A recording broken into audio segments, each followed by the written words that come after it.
Hello बच्चों, आइए इस प्रश्न को देखते हैं। प्रश्न में हमसे पूछा गया है कि एक्रोसोम अभिक्रिया किस दौरान होती है और यहाँ पर हमें चार भिन्न भिन्न विकल्प दिए गए हैं। सबसे पहले हम बात करते हैं प्रश्न से संबंधित मुख्य अवधारणा के बारे में। मुख्य अवधारणा जो कि संबंधित होगी एक्रोसोम अभिक्रिया से। एक्रोसोम अभिक्रिया से अब हम समझते हैं दिए गए विकल्पों के बारे में। तो पहले नंबर पे हमें जो विकल्प दिया हुआ है तो वो दिया हुआ है मीनोपॉज। इसको हम थोड़ा सा ऊपर वाली लाइन में लिख लेते हैं। तो हमें पहले नंबर पे दिया हुआ है मीनोपॉज के बारे में। यदि हम बात करें तो यह महिलाओं में पाई जाती है। महिलाओं में पाई जाती है और यह जो मीनोपॉज वाली स्थिति होती है एक तरीके से हम कह सकते हैं रजो निवृत्ति कहा जाता है।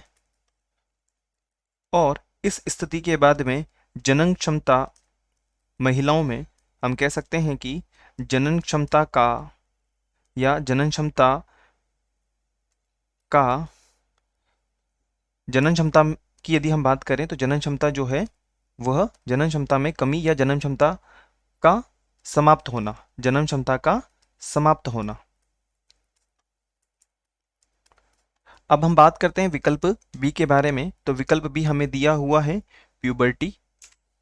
विकल्प बी के बारे में यदि हम बात करें तो हमें दिया हुआ है प्यूबर्टी दिया हुआ है। और प्यूबर्टी का संबंध किससे होता है? यौवन आरंभ अवस्था से होता है। जब हम कह सकते हैं कि हम एक प्रकार से कह सकते हैं कि जब यौवन आरंभ अवस्था होती है, चाहे वह लड़का या लड़की दोनों के लिए हो, इस अवस्था को क्या कहा जाता है? प्यूबर्टी या यौवनारंभ अवस्था कहा जाता है। सी पे हम बात करते हैं, वो है हमारे पास में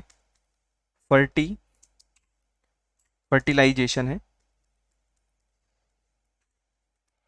और फर्टिलाइजेशन अर्थात हम एक तरीके से कह सकते हैं निषेचन की अवस्था।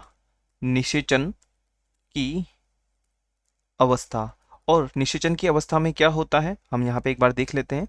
तो होता क्या है कि जब नर एवं मादा आपस में, नर के पास में क्या होते हैं? शुक्राणु।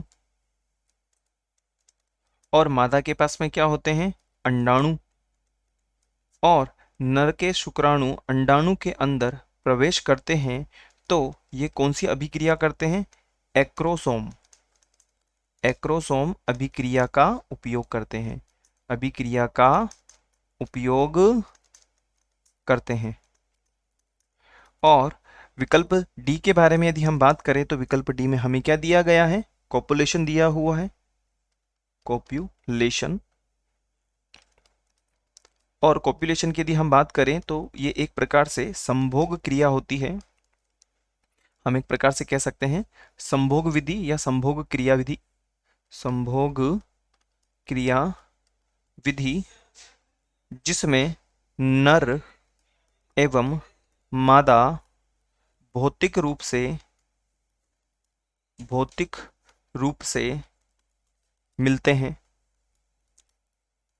अब हम बात करते हैं दिए गए विकल्पों के मूल्यांकन के लिए। तो पहले नंबर पे हमारे दिया हुआ है मीनोपॉज जो कि संबंधित नहीं है। प्यूबर्टी भी संबंधित नहीं होगा।